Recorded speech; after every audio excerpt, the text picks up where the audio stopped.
ಅಲ್ಲಿ ನೋಡು, ಅಲ್ಲಿ ಕೋಟೆ ಕಾಣಿಸ್ತಾ ಇದೆಯಾ? ಕರಡಿ ಗಿರಡಿ ಬಂದರೆ. ಓಂ ಶಿವಾಯ ನಮಃ. ಶಿವನ ದೇವಸ್ಥಾನ ಇರಬೇಕು ಸರ್. ಅಲ್ಲಿ ಲಿಂಗ ಕಾಣಿಸ್ತೈತೆ. ಅಲ್ಲಿ ಗುಹೆ ನೋಡು.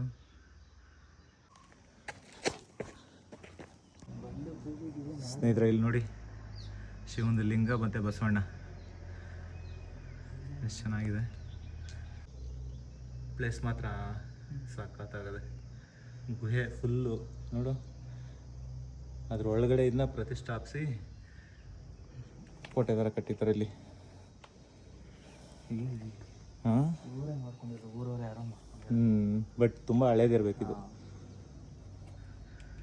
ಬಟ್ ಇಲ್ಲೂ ಒಳಗಡೆ ಏನೇನೋ ಬರ್ದವ್ರು ಕಣ, ಅದು ಮಾತ್ರ ಬಿಡಲ್ರು ಈ ಹುಡುಗರು.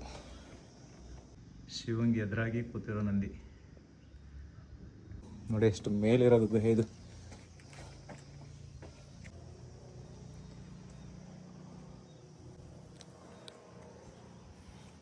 ಕಿಂಡಿಯಲ್ಲಿ ನೋಡಿಕೊಂಡು ಆದರೂ ಬಾಯ್ ಕಣ. ನೋಡಿ ಸ್ನೇಹಿತರೆ, ಹೆಂಗದಿದು ಜಾಗ. ಫುಲ್ಲು ಇರೋದು ಬೇರೆ ಇದ್ದರೆ ಕರಡಿ ಇದ್ರೆ ಅಂತ ಭಯ ಅಷ್ಟೇ.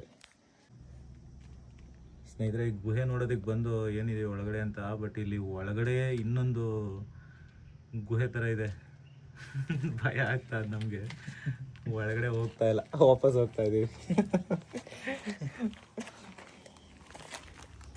ಬೇಡ ಈ ಸಾಹಸ ಇವಾಗ. ಸ್ನೇಹಿತರೆ ನೋಡಿ, ಇಲ್ಲಿಂದ SRS ಬೆಟ್ಟದ ದೇವಸ್ಥಾನ ಕಾಣಿಸ್ತಾ ಇದೆ.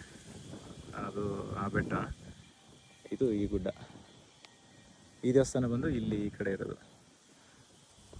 SRS ಬೆಟ್ಟದ ಆಪೋಸಿಟ್ಟು ಬಂಡೆ ಕಾಣಿಸುತ್ತಲ್ಲ, ಆ ಬಂಡೆ ಹಿಂದೆಗಡೆ.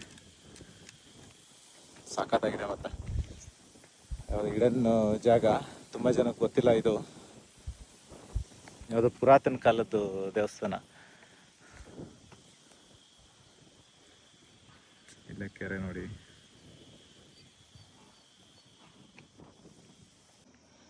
ಜೇನು ಕಟ್ಟಿರೋದಲ್ವಾ? ಅದರ ಇದು ಫುಲ್ ಕರಡಿ ಗುಹೆ ಥರನೇ ಇದೆ. ಕೊಳೆನೂ ಹತ್ಕೊಣ ಇಲ್ಲಿ. ಇಲ್ಲೆಲ್ಲ ಕಟ್ಟಿದ್ದಾರೆ, ಇದು ಕೊಳೋ ಥರನೇ. ಆವಿದ್ಯಾ? ಹ್ಞೂ ಕಣೋ.